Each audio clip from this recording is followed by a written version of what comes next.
Hey everybody, I'm Christy Jordan of SouthernPlate.com and I'm so excited to be able to read another story to you today. Before we get started, can you give me a wave?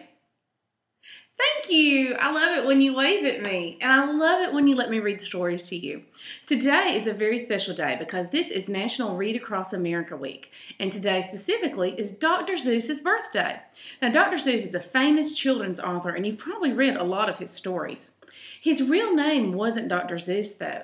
That was a pen name, or what we call a pseudonym. Sometimes when people decide to be writers or actresses or pretty much anything they want, they might make up a special creative name that they use just for that.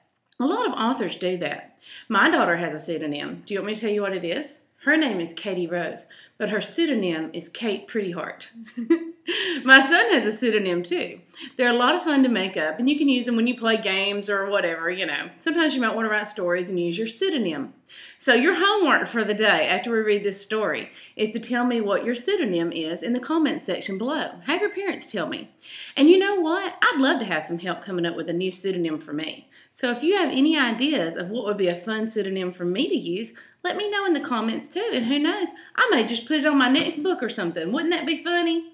All right, I have a special story to read for you today.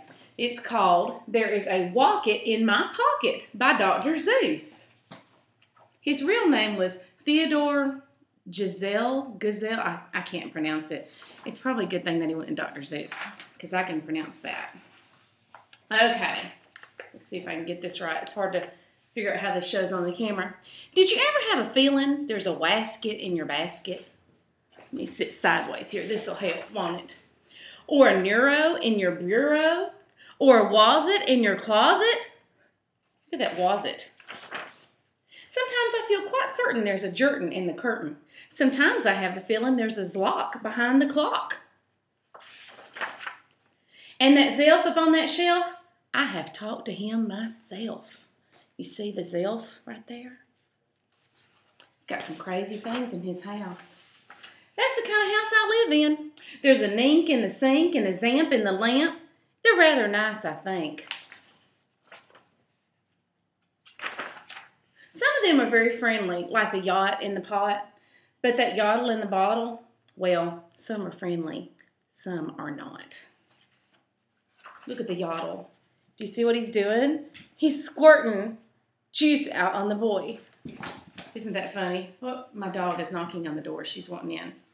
And my cat, my computer is sitting on top of a table, and my cat is playing on the table. That's why the computer was shaking just then.